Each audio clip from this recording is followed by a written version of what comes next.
Hey everyone, today I'm going to show you a unique feature that I built for my table saw. I haven't seen anything like this before, so hopefully some of you will find it useful. I recently replaced my cheap Ryobi saw with this rigid saw. I didn't want to spend a lot of money on a big stationary saw, so I just got this portable saw and built a big outfeed table around it instead.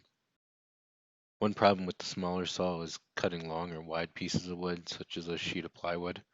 So I made the table 4 foot by 8 foot to help out with that.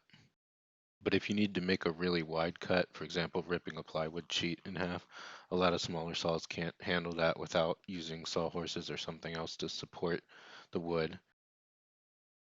One feature I really like about this saw and a lot of other compact saws is that they have the ability to expand. So instead of only being able to do a 13-inch cut with the fence, I can pull this out and I can get a 26-inch cut.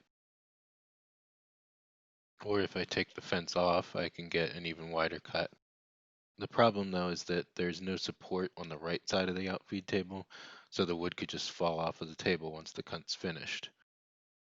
So to solve this problem, I made my table expandable in the same way as the saw.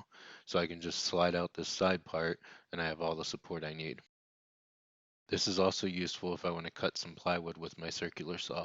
I just lay it on the table so the part I want to cut is over the gap and I have support on both sides. Unfortunately, I didn't make a build video for this, but it's a really simple design. It's just two 2x4s enclosed on the sides and bottom with more 2x4, and the top rests directly under the table. As you could probably see in the video, it is a little difficult to open and close.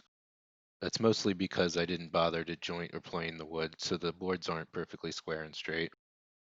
It could probably also use some sort of finish or wax to make it slide easier as well.